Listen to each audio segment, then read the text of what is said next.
नमस्कार दोस्तों, एक बार फिर से आपके YouTube channel success exam study में आपका स्वागत है। आशा करते हैं आप लोग अच्छे होंगे और पढ़ाई भी अच्छे कर रहे हैं। तो आज हम बात करने वाले हैं गोला स्फेयर का, है ना। इससे पहले आपका शंकु और बेलन में 3D हो गया। अब मेंसुरेशन में आपका 3D में आपका गोला पढ़ाया जाएगा, है ना। देखो हेडिंग आपका है गोला।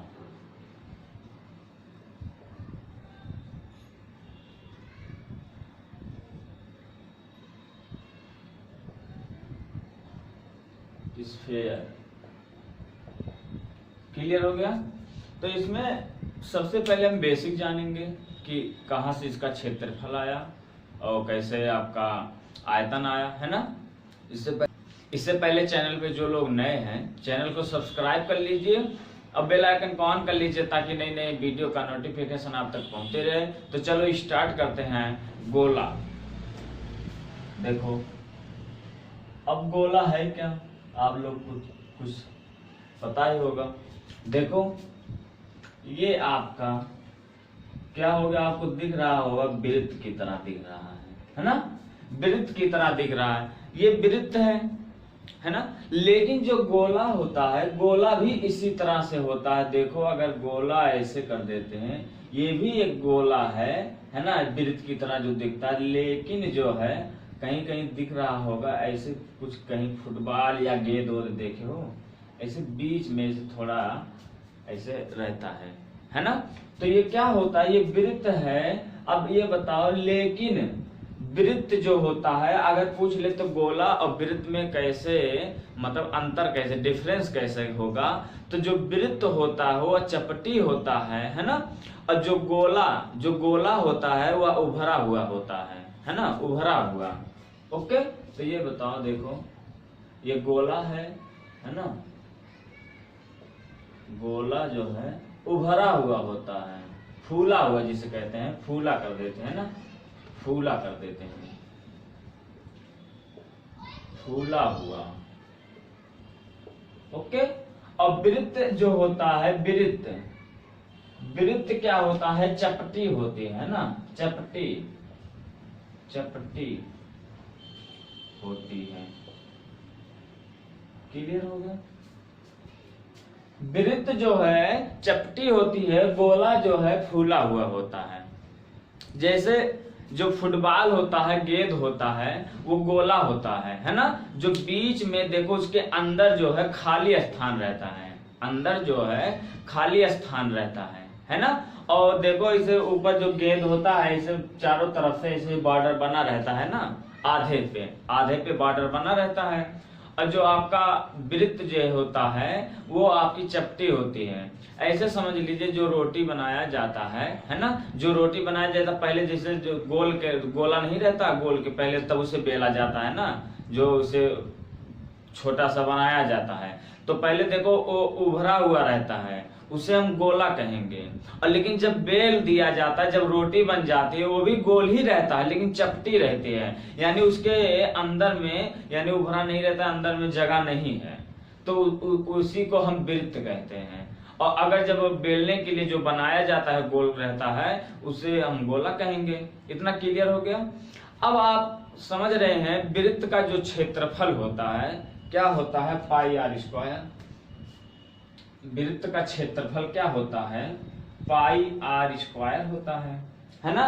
और गोला का जो क्षेत्रफल हो जाएगा, चाहे आप वक्र पृष्ठ क्षेत्रफल कह दीजिए, देखो वक्र पृष्ठीय है ना क्षेत्रफल, या इसको मिटा दे, या संपूर्ण क्षेत्रफल कह दीजिए, संपूर्ण क्षेत्रफल है ना, बराबर आपका हो जाएगा। अब वृत्त का क्षेत्रफल होता है पाई आर स्क्वायर। अब इसमें जो गोला में होता है यहीं पर सिर्फ 4 लगा दीजिए। अब आपका गोला का है ना, गोला का आपका वक्र पृष्ठीय क्षेत्रफल या संपूर्ण क्षेत्रफल आपका हो जाएगा 4 पाई आर स्क्वायर, है ना। 4 पाई आर स्क्वायर आपका गोला का हो जाएगा। अब वृत्त का क्या होता था, पाई आर स्क्वायर, यहाँ केवल 4 लग जाएगा, है ना। अगर आयतन की बात की जाए, अगर आयतन की बात की जाए तो आपका आयतन हो जाएगा, है ना, क्योंकि 3D में आयतन होता है। आयतन बराबर आपका हो जाएगा 4/3, है ना, पाई आर क्यूब हो जाएगा। क्यों हो जाएगा?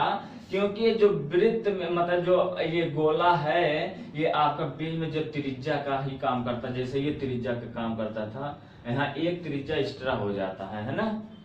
क्लियर हो गया? तो आयतन हो जाएगा 4/3 पाई आर क्यूब, यानी आर के घात में 3, उसे आर क्यूब कहेंगे। क्लियर हो गया? ये आपका वक्र पृष्ठ का क्षेत्रफल हो गया, या संपूर्ण या और आयतन गोले का। इतना क्लियर हो गया? अब यही अगर अर्धगोला की बात कर दिया जाए, अर्धगोला, तो देखते हैं, इसको मिटा दें। चलो, अगर अर्धगोला की बात की जाए, ये तो गोला हो गया, अब यही देखो अगर अर्धगोला हो जाए, है ना, अर्धगोला। अब अर्धगोला कैसे बनता है देखो,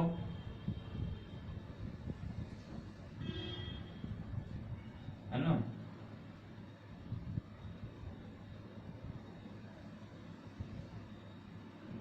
ऐसे बना देते हैं, आप लोग समझ जाइए। ये अर्धगोला है, ये अर्धगोला है।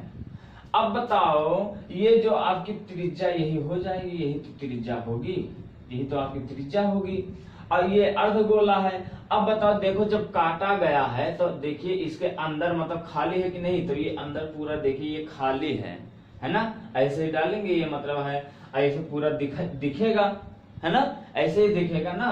तो अर्धगोलक अगर मतलब बात की जाए, अगर आयतन की बात की जाए, है ना, आयतन, तो आयतन का बात किया जाएगा, इसी का आधा हो जाएगा। अब यानी 4 था तो यानी 2/3 हो जाएगा, पाई आर क्यूब हो जाएगा, ये आयतन हो गया। और अगर यहाँ क्षेत्रफल यानी वक्रपृष्ठ का क्षेत्रफल, यहाँ देखिए वक्रपृष्ठ क्षेत्रफल और संपूर्ण क्षेत्रफल एक ही था, यानी अलग नहीं था, लेकिन यहाँ 2 बनेगा, एक बार वक्रपृष्ठ का क्षेत्रफल बनेगा, मतलब ये ले लेना है, छतरी छोड़ देना है, क्योंकि इसमें छतरी था नहीं, इसीलिए पूरा उसी में हो गया। अब जहां पर ये छतरी आ जाएगा तो यहाँ वक्रपृष्ठ केवल वहां वक्रपृष्ठ अगर ज्ञात करना है तो छतरी छोड़ना है। इतना क्लियर हो गया ना। तो अगर छतरी छोड़ देंगे तो यहाँ देखो वक्रपृष्ठ का क्षेत्रफल हो जाएगा, वक्रपृष्ठ का क्षेत्रफल, है ना, वक्रपृष्ठ का क्षेत्रफल। अब बताओ यहाँ वक्रपृष्ठ का क्षेत्रफल या संपूर्ण क्षेत्रफल क्या था, 4 पाई आर स्क्वायर, तो यहाँ उसी का आधा हो जाएगा, यानी 2 पाई आर स्क्वायर हो जाएगा। क्लियर हो गया? एकदम क्लियर हो गया।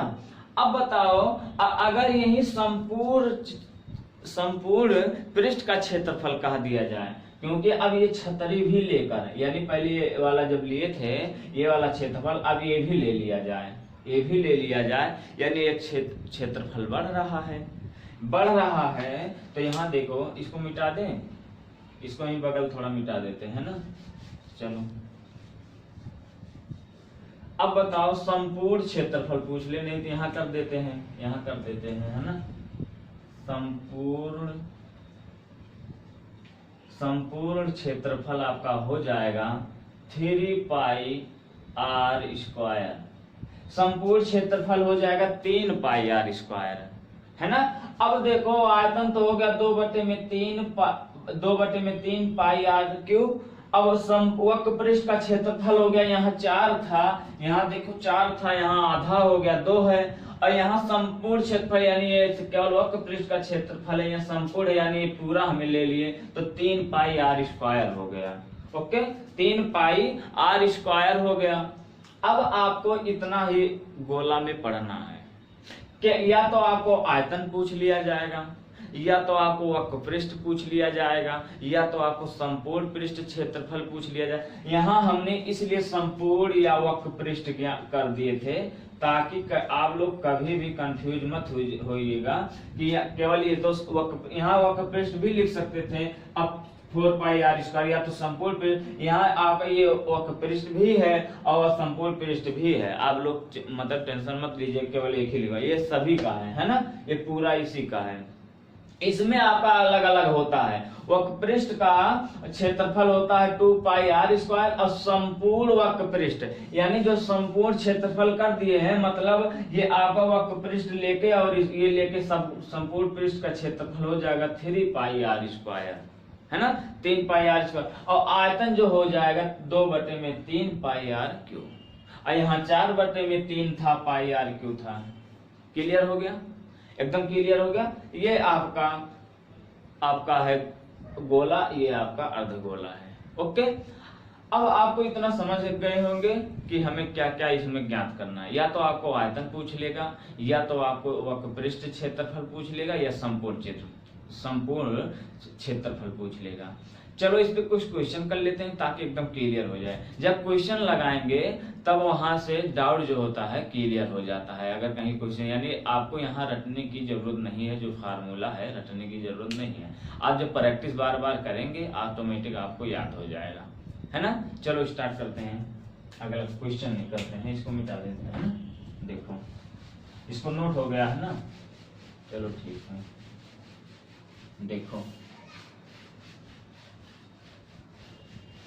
देखो क्वेश्चन नंबर आपका 1 है, कहा एक गोले के वक्र पृष्ठ का क्षेत्रफल जो है 5544 वर्ग सेंटीमीटर है, तो इसका आयतन कितना होगा।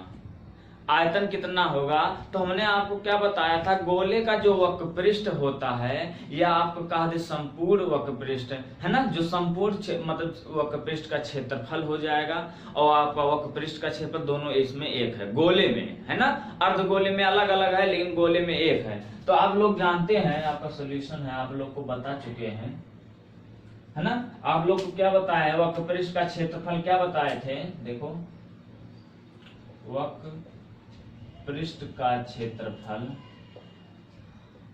वक्र पृष्ठ का क्षेत्रफल क्या बताए थे कि आपका 4 पाई आर स्क्वायर, यही तो बताए थे।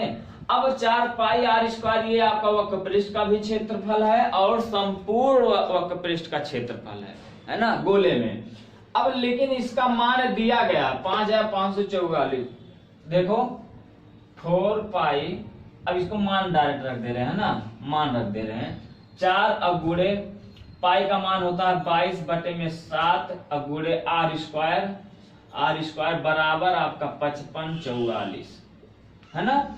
अब हम काट देते हैं, देखो कट जाएगा कि नहीं। देखो 11 से काट, 11 दूना 22 कट गया। अब 11 5 55, 0 बीच में हो गया, 11 चौक 44, ये कट गया आपका, है ना।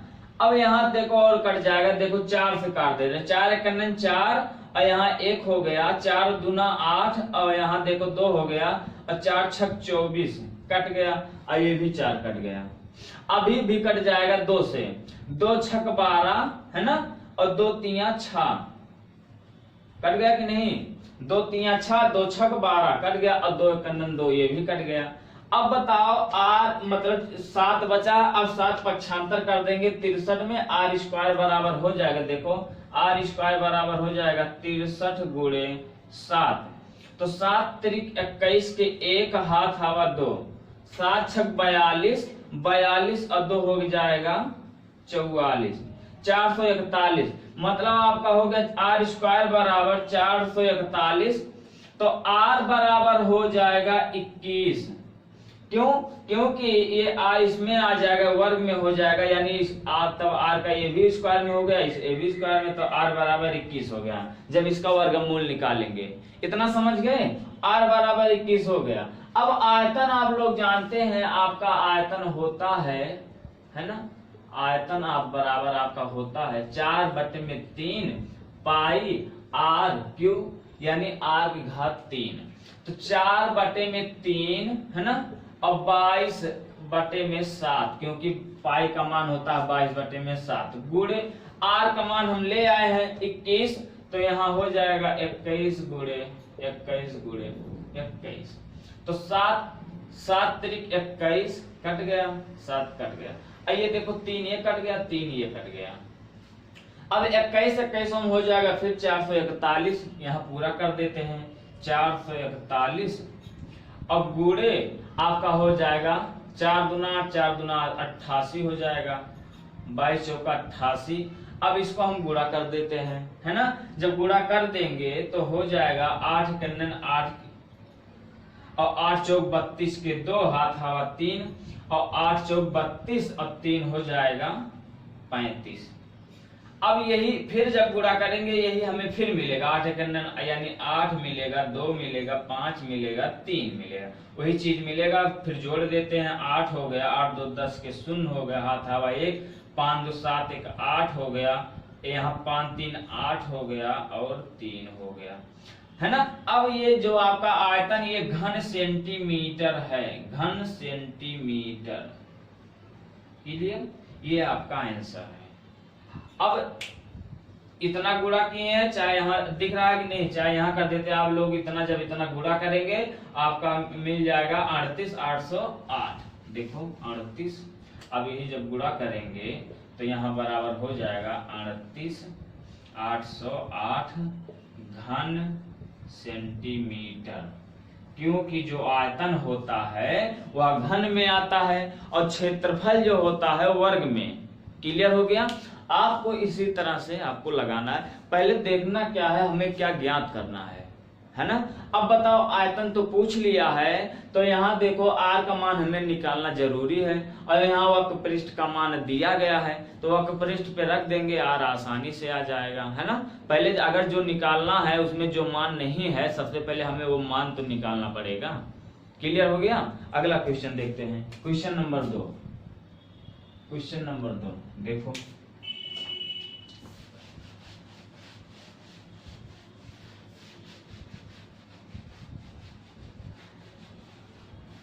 देखो क्वेश्चन नंबर आपका 2 है। कहा है यदि दो गोलों की त्रिज्याएं 1 अनुपात में 4 के अनुपात में हो, कहा है इन गोलों के, है ना, पृष्ठों का क्षेत्रफल, है ना, पृष्ठों का क्षेत्रफल का अनुपात क्या है। तो आप लोग जानते हैं गोलों का मतलब गोले का वक्र पृष्ठ का क्षेत्रफल या संपूर्ण पृष्ठ का क्षेत्रफल या पृष्ठीय क्षेत्रफल, आप तीनों गोला में एक ही मान होता है। तो आप लोग जानते हैं, आप देखो आपका सॉल्यूशन है, करोगे कैसे, है ना। माना, है ना, पहला त्रिज्या क्या हो जाएगा, आर हो जाएगा और दूसरा आपका हो जाएगा 4r, है ना। दो त्रिज्या है ना, दो त्रिज्या है। तो ये बताइए पृष्ठ क्षेत्रफल का यानी जो हो जाएगा क्षेत्रफल का अनुपात है, यानी हो जाएगा पहला क्षेत्रफल, है ना, यहाँ कर देते हैं, ऐसे कर देते हैं, शॉर्ट फॉर्म हो जाएगा फर्स्ट क्षेत्रफल और बटे में आपका सेकंड क्षेत्रफल हो जाएगा, सेकंड क्षेत्रफल। क्योंकि आप लोग को बताए थे जो a अनुपात b होता है, ये अनुपात जो है भाग को दर्शाता है, इसीलिए हम डायरेक्ट भाग कर दिए हैं, है ना, इसीलिए हम भाग डायरेक्ट कर दिए हैं। आप लोग जानते हैं, अनुपात में बता चुके हैं, जब अनुपात में है तो हम भाग को भाग कर सकते हैं। और फर्स्ट का क्षेत्रफल क्या हो जाएगा, होता है पाई 4 पाई r स्क्वायर, यानी r है तो r स्क्वायर हो गया। अब बटे में आपका हो जाएगा 4 पाई और r स्क्वायर, यानी दूसरा जो है आपका 4 r स्क्वायर हो जाएगा, है ना। क्लियर हो गया, क्लियर हो गया। यहाँ देखो r स्क्वायर मतलब ये आपका ऐसे ऐसे कर देते हैं और ये आपका r है तो ये आपका स्क्वायर ऐसे कर देते हैं, क्योंकि r है तो r स्क्वायर कर दिए, 4r है तो 4r का स्क्वायर होता है। अब ये बताओ 4 पाई ये कट गया, 4 पाई ये कट गया, यानी यहाँ बचा है r स्क्वायर और बटे में यहाँ बचा है 4 चौक 16 r स्क्वायर। तो ये बताओ r स्क्वायर ये कट गया, r स्क्वायर ये कट गया। क्लियर हो गया, इतना क्लियर हो गया। अब बताओ यहाँ बचा कि ना 1 बटे में 16 बचा है। अब अनुपात में जब करेंगे तो 1 बटे में 16 मतलब 1 अनुपात में आपका 16 हो जाएगा। यही आपका आंसर है, यही पूछा गया है। कहा है पृष्ठों का क्षेत्रफल का अनुपात क्या होगा कि 1 अनुपात में 16। क्लियर हो गया। इसका r है तो r स्क्वायर हो गया, 4r है तो 4r का मतलब स्क्वायर हो जाएगा, तो इसका स्क्वायर 4 चौक 16, तो 1 r स्क्वायर कट गया तो 1 बटे में 16 बचा, तो 1 अनुपात में 16 हो गया। ओके, क्लियर हो गया। आप एक एक बात समझते चलिए, है ना, ताकि कहीं भी कंफ्यूजन ना हो। अगर आपको समझ में आ रहा है, आपके लिए हेल्पफुल है, तब वीडियो को लाइक और शेयर जरूर कर दीजिएगा, है ना। चलो स्टार्ट करते आगे देखते हैं क्वेश्चन नंबर 3। देखो क्वेश्चन नंबर 3 क्या है।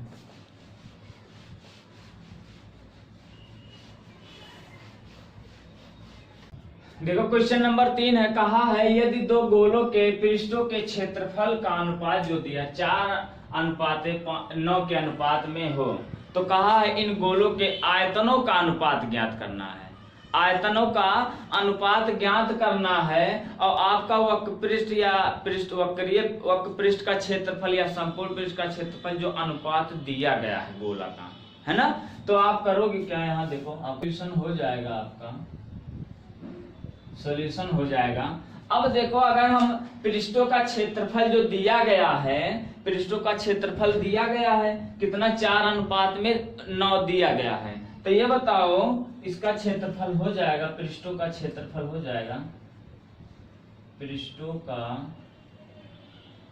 क्षेत्रफल अब बटे में, यानी हो जाएगा ये सेकंड पृष्ठों का क्षेत्रफल, ये दूसरा वाला 2 अनुपात दिया गया ना पृष्ठों का क्षेत्रफल, ओके, बराबर।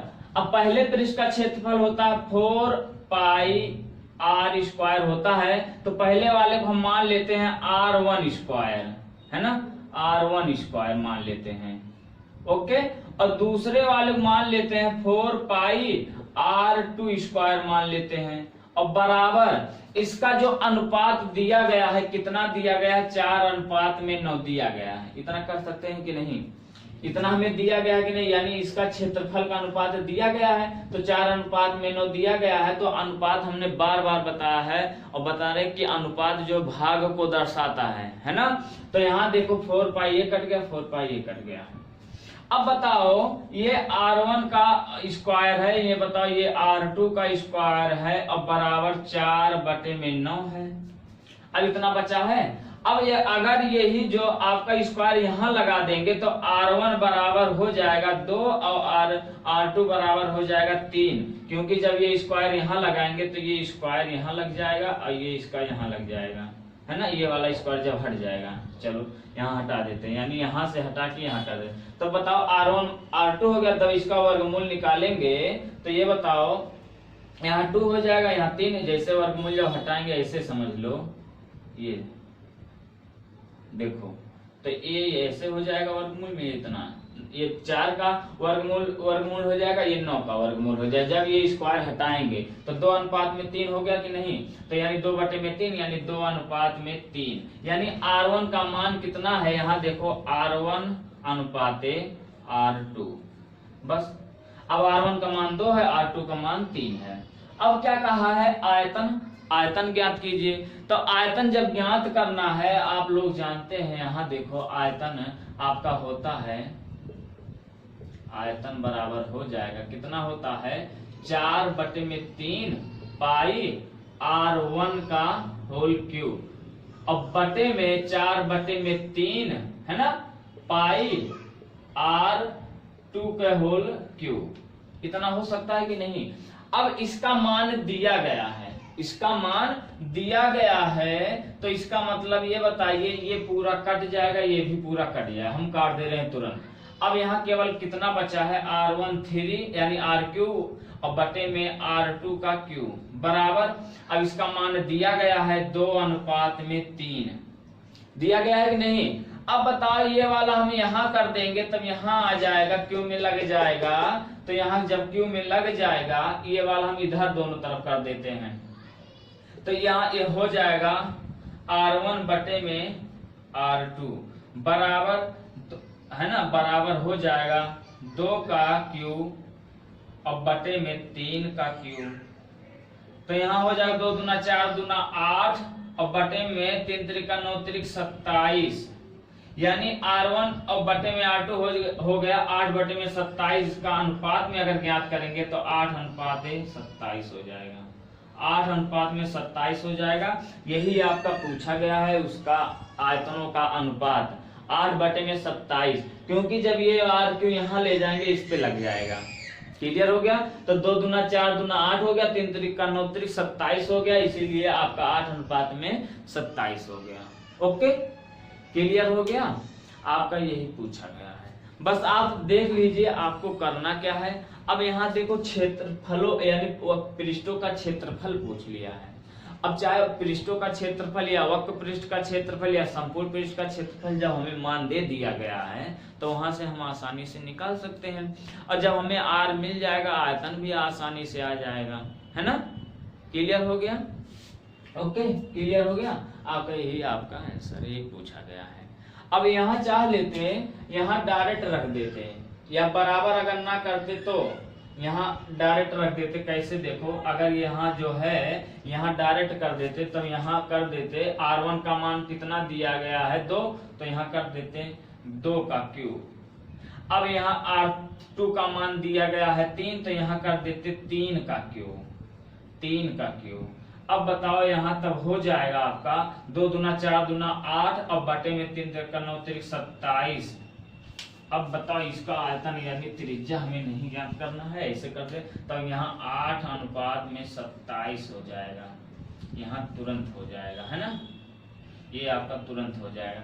यहाँ मतलब यहाँ अगर मान रख देंगे तो देखो डायरेक्ट मान रख दे, क्योंकि R1 का मान दिया गया है 2, R2 का मान दिया गया है 3, तो 8 2 दूना 4 दूना 8, 3 3 9 27, 8:27। यही आपका आयतनों का अनुपात पूछा गया है। क्योंकि त्रिज्या की बात भी नहीं किया है तो इसीलिए हम R1 R2 क्यों करें, है ना। R1 R2 क्यों करें, क्योंकि हमें त्रिज्या की बात ही नहीं किया, आप यही तुरंत रख दीजिए। क्लियर हो गया? ओके, तो बस आगे चलते हैं। क्वेश्चन नंबर आपका 4 है। देखो क्वेश्चन नंबर 4,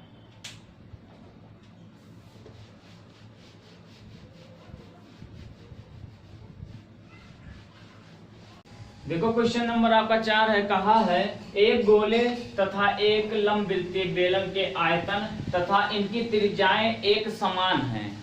आयतन जो है और कहा इनकी त्रिज्याएं समान है। कहा गोले के व्यास तथा बेलन की ऊंचाई का अनुपात ज्ञात करना है।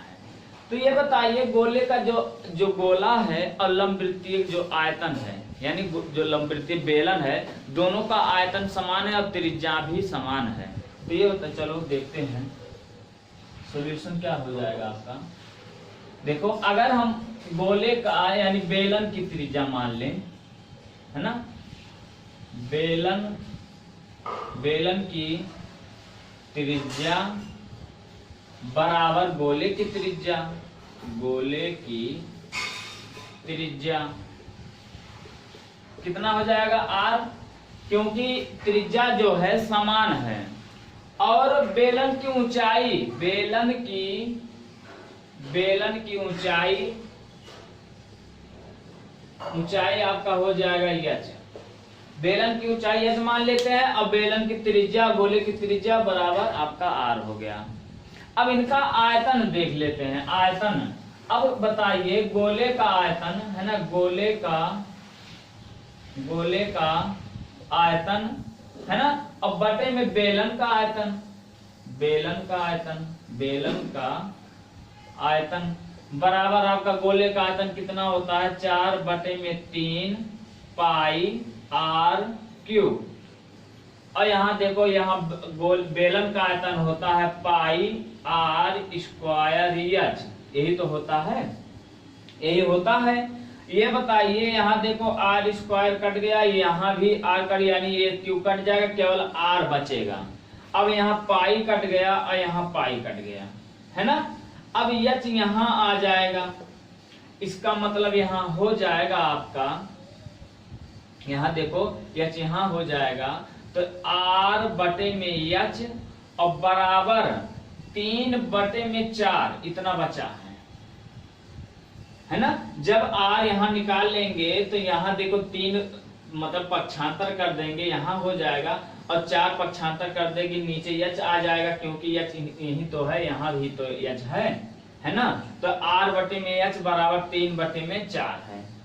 अब लेकिन क्या कहा है कि गोले के व्यास तथा बेलन की ऊंचाई का अनुपात ज्ञात करना है। तो आप लोग जानते हैं जो बेलन यानी गोले की जो त्रिज्या होती है वो 2R होता है ना, जो व्यास व्यास जो होता है 2R होता है। तो यहाँ क्या हो जाएगा आपका 3 रहेगा, इसी का ऊंचाई जो है आपकी त्रिज्या यानी इसका जब पक्षांतर कर देंगे यहाँ केवल 2 हो जाएगा, है ना, 2 हो जाएगा। अब यहाँ देखो r अनुपात में h बराबर हो जाएगा 3:2। क्लियर हो गया? क्लियर हो गया। अब ये बताइए, आप लोग सोच रहे हैं ये 2 कहां से आया? जब ये 3 था, ये 2r होता है तो यहाँ 2 से 2 दूना 4 काट देंगे। यहाँ जब 2 होगा तो यहाँ 3 तो था, लेकिन 2r होता है तो 2 दूना 4 जब काटेंगे, यहाँ कट गया, 2 2 कट गया, तो ये 2 ही तो बचा है यहाँ, तभी तो 3:2 किए हैं, वही काम किए हैं, उसी का आधा हो जाता है ना। 4 था, अब 3/2 हो गया। तो r अनुपात में h यानी गोले का व्यास और अनुपात ऊंचाई, बेलन की ऊंचाई बराबर हो जाएगा 3:2। यही पूछा गया, क्योंकि बेलन का और गोले का जो व्यास होता है 2r होता है, फिर बता रहे हैं, इसीलिए 2r से यहाँ 2r से यहाँ 2 से भाग दे दिए हैं, इसीलिए यहाँ 2 बच गया है, तो यहाँ 2 बचा है। ओके, क्लियर हो गया? क्लियर हो गया? तो बस आप अब अगला क्वेश्चन चलते हैं, क्वेश्चन नंबर 5। देखो क्वेश्चन नंबर 5, आप लोग बस देखिए किस तरह से कैसे हल हो रहा है, बस आपको कुछ करना नहीं है ना। क्वेश्चन आप पढ़ते रहिए, आपको आसानी से समझ में आ जाएगा, है ना। चलो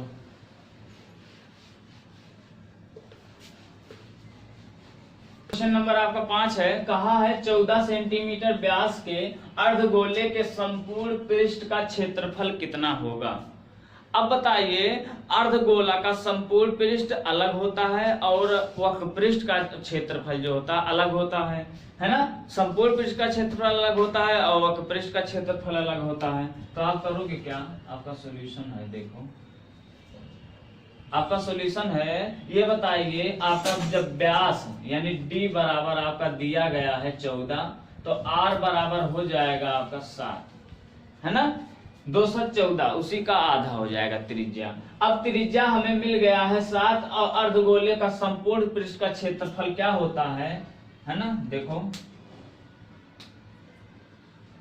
संपूर्ण है ना पृष्ठ का क्षेत्रफल, पृष्ठ का क्षेत्रफल बराबर हो जाएगा 3πr²।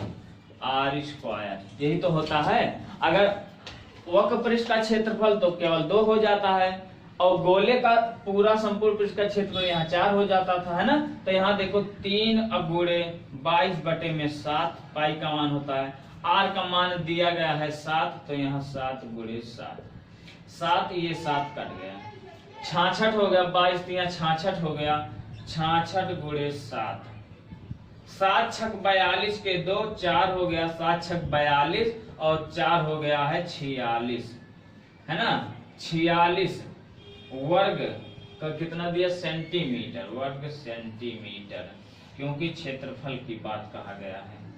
462 वर्ग सेंटीमीटर। क्लियर हो गया? ओके, आप इसी तरह लगाओगे।